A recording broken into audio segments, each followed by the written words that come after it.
Everybody being here today to support both football and the athletic department. Really excited this week to have our Big 12 conference opener. Excited to get back home. Proud of our guys for finding a way to get through the non-conference schedule 3-0. Thought we had some good moments, some bad moments, some things on Saturday we obviously want to learn from. But in the end, they found a way to get it done. They found a way to come home 1-0 last week. And I know our focus is squarely now on Iowa State and our Big 12 opener. Great football team, led by a great coach, a great staff, a great quarterback, and a great defense. And so we know we certainly have our work cut out for us, but we're excited for the opportunity. We're excited to play in such a relevant game so early in the season, and we're going to do our best to play our best football. Matt, what areas do you feel like you guys maybe need to improve on? Well, we have to run the football better. We were beyond deficient on Saturday, and maybe it doesn't show up in the yardage quite as much, but when we needed to get it, it's one thing to run the ball, like run jet sweeps and run things to get some free yardage, but you have to be able to run the ball when everyone knows you have to run the ball if you want to be a good team. And we weren't able to run it on 3rd and 1, weren't able to run it on 4th and 1. We were outnumbered at the point of attack and couldn't make a guy miss. So really disappointed, to be quite honest, in the offensive line play, the tight end play, which to me falls back on our O-line coach, our tight end coach, and our head coach. And that's how I look at those things, and I know that's how our coaches feel. And we took that very personally on Saturday. So we have to improve there. On defense, we're just not doing a great job on 3rd down. We're 44% right now. We're only 3rd and 3 to 6. We're not getting off the field, and we're still not creating the turnovers. We knocked 4 balls out on Saturday and came away with 1. And so we've made a lot of progress, but I would say running the football on offense and then getting off the field on 3rd down on defense and creating turnovers are the areas that we have to improve and improve quickly, especially versus Iowa State. Was it just not being able to get that push with the offensive line that really allowed the running game to struggle on Saturday? Well, they made a decision, Rice did, to outnumber the box, to utilize line movement. And, I think we took advantage of them at times by throwing the football, which you have to do. But you also want to find a way to run it. And I don't think we were diverse enough of the things that we did. We didn't win the blocks when we had them. We didn't win the blocks on the perimeter. We just didn't play as well as we need to. So, and we'd run the ball well the week before. So we have to just get back to our fundamentals, but mainly to our mindset.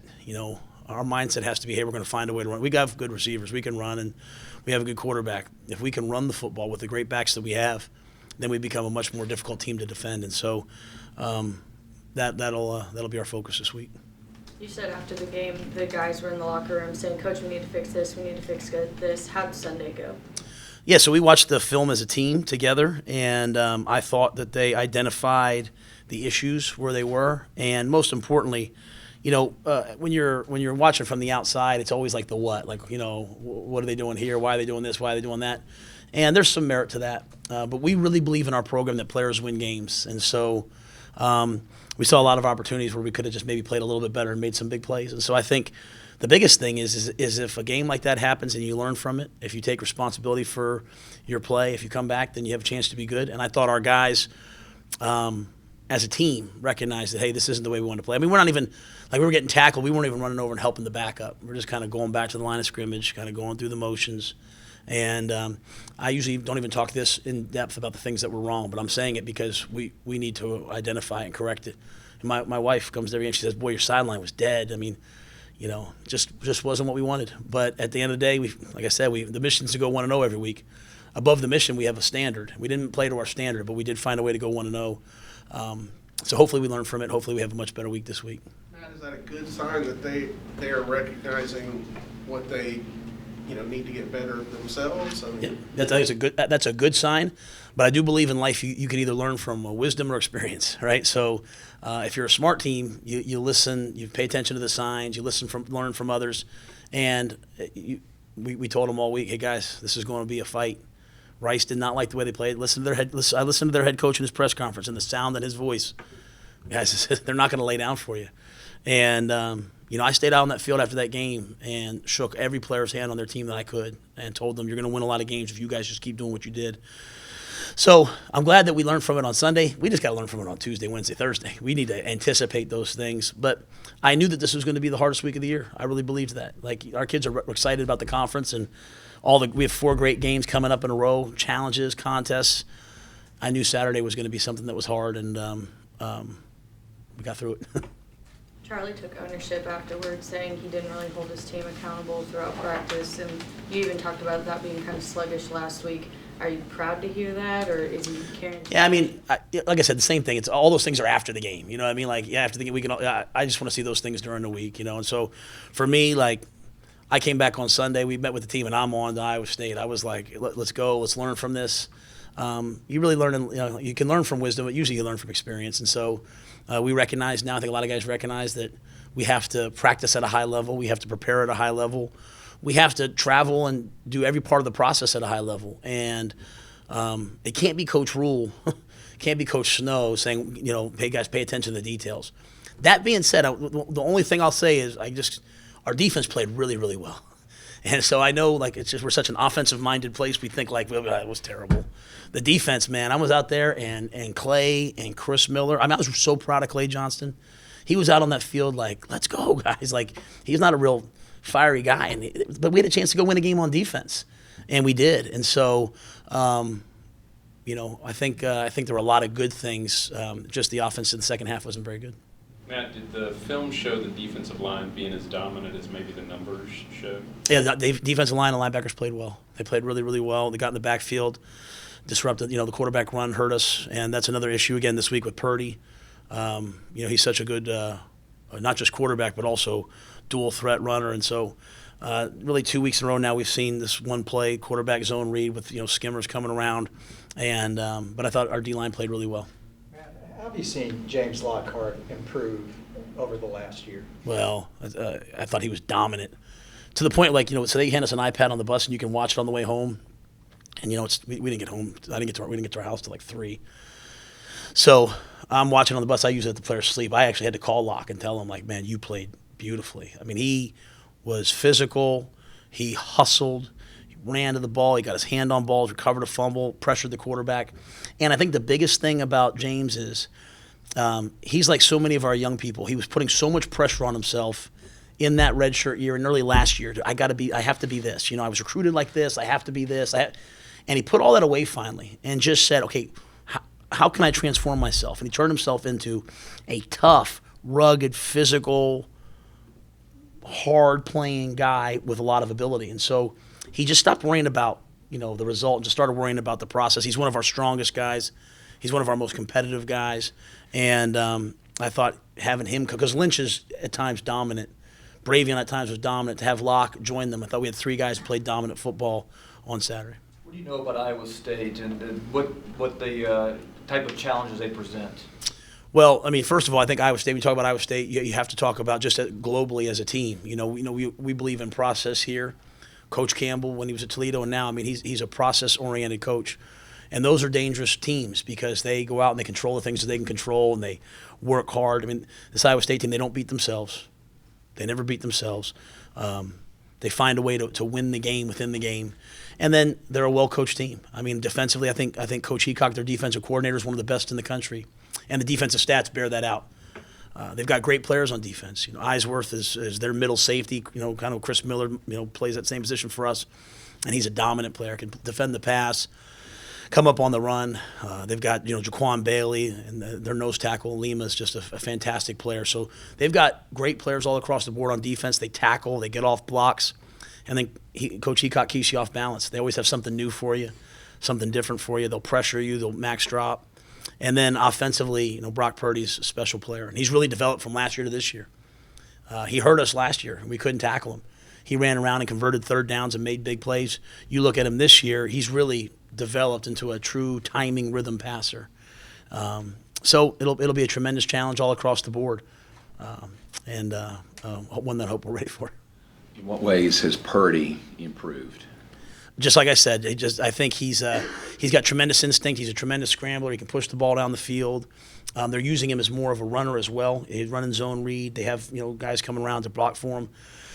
But I think the biggest thing is just his true timing passing game is really elite right now. And they've got Kohler, the tight end. He can get up in the seams. He can run corner routes. They've got speed on the outside. They've got a tremendous slot in Milton who can do a lot of things. So he's taking throws that they give him, but he can also make the hard throws. And so he's really playing good football. And they played a ULM team on Saturday that had lost to Florida State the week before by an extra point, and hung 700 yards on them, 72 points, were dominant.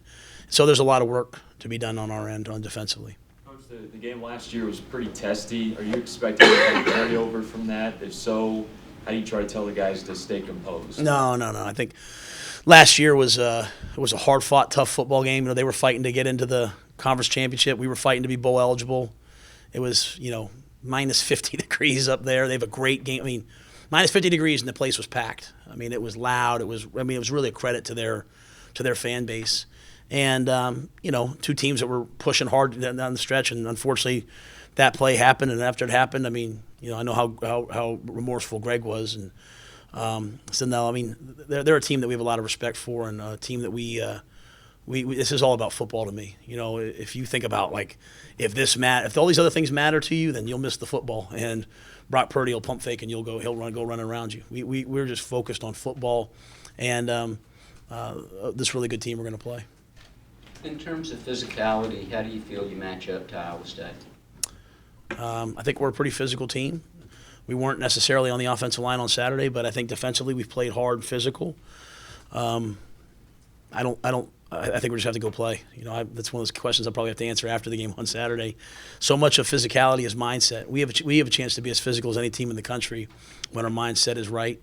I thought we were unbelievably physical on Saturday on defense. I mean, some guys played 60 snaps on defense, and there was no easy plays. There was no bubble screens on Saturday. That was 60 hard ball, double team, down block reps, and I thought our guys answered the call. So I hope that we'll be ready for Saturday as well. Matt, you've had 13 different guys score touchdowns this year. Does that speak to the depth or how good a job Charlie and Gary have done of spreading it around, that kind of thing? Yeah, I mean, we have good players, a lot of guys who can make things happen. We have a lot of guys who can carry the football. I think Jeff's called great games and gotten the balls in the perimeter. Even the call to the Fleeks to get him the ball in the perimeter. And I think our quarterbacks have made good decisions. So one of the things that we wanted to do coming out of last game was we didn't want it to be Mims-centric in terms of the explosive plays. So to have Platt run 4-2 down the middle of the field and catch that ball, to have Taekwon get behind people, to have that many big plays happen by other guys.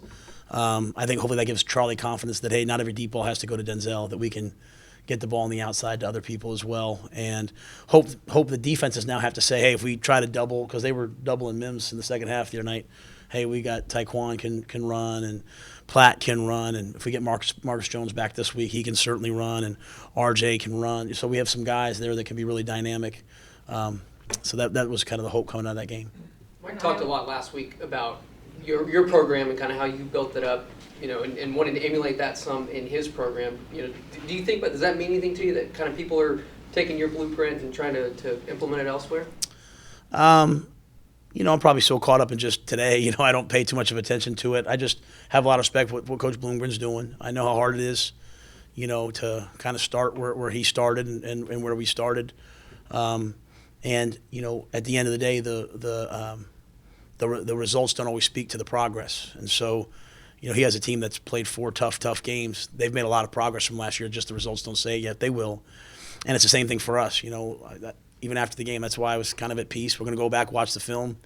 Just because we won or lost doesn't mean you're a good team or not. So go back, watch the tape, and get ready for this game. With Iowa State probably having their exact same press conference today, and their media asking, what do you see out of Baylor? What do you think, after going 3-0 in preseason for the first time, that as conference is coming around, people are talking about Baylor? What are they saying? I hope they see a disciplined team, a team with a lot of talent. I'm sure they see all of our weaknesses too. They see a team that's had a hard time protecting the quarterback, running the football, getting the ball out. But they also hopefully see the good things. We're covering kicks well. We're playing special teams well. We're like everyone else early in the season. Everyone's a work in progress. Right? Look at the scores. Look at the scores in our own conference. Teams are win one week, they lose. There's 10 teams in the Big 12. Only 3 are undefeated right now. I mean, it's difficult. It's difficult to win in college football, and so we don't even know what we are yet. And I say that because we don't know. You don't know who you are till that Saturday. Then you're only that for that Saturday. And then that doesn't carry over. So we're going to go try to be as good as we can be this Saturday, and then win, lose, or draw, we're going to get ready to go play Kansas State. And then the same thing just kind of week after week after week. That's a fun thing, though, about being in the conference. You know that every game's going to be a fight. You know you have a chance every week. You know the other team has a chance. You have to go play your best football. And so got through the non-conference. Now we can head to the conference. And I can't think of a harder, tougher test than Iowa State just because of the level that they do things at is so high. Matt, you called Iowa State's crowd last year elite. It was -6 or whatever. Do you expect an elite crowd at Baylor no matter the time, the kickoff, or the temperature? Well, I do. I want to make sure I say that again. Iowa State's crowd last year was elite. And, I come from a place, Penn State, where it rain and shine. We show up and you go watch play, and I'm expecting that. I thought our student section in the last game, it was 104, it was 181 on the turf. And those students, man, they stayed out there to the very end. And, to me, I only worry about the football. Like I don't care, I don't care what happens other than that because I need to get the football right. But I just hope for Baylor people, like this is what you wanted. You know what I mean? Like 2 years ago, we were kind of a little bit on the brink, and here we are, 2 years and 3 games, and ESPN's coming to town, and it's a big game. It's not a big game for all those. It's just a big game. It's a relevant game. We're 3-0. They're 2-1, and they get they're in the top 30. They get top 25 votes. We haven't. It's a big game, and so yeah, it'll be hot. It'll be whatever, but you know what? It'll be a great game, and it'll be a tremendous atmosphere. So I certainly hope that the fans come out, not because it'll maybe make us play better, but I hope that they come out for them. I hope our students come out, certainly, because our students are awesome, and I want our students to have the true college experience. And so I hope I look up there and I see nothing but gold all across that stadium. I hope that when people turn on TV, they see what it means to be a Baylor Bear. It means that we come out and we support each other, and we support we are united, as we say here, in big moments like this. And I think all of our home games the rest of the year are going to be big moments. They're going to be hard-fought games, and we'll need everyone there to make it a great experience. However, my job and our team's job is to make sure we play well. But reward those people that come by playing well. Play the game the right way. And so we're going to have ourselves ready. I hope the crowd's ready. I hope it's loud, raucous, fun.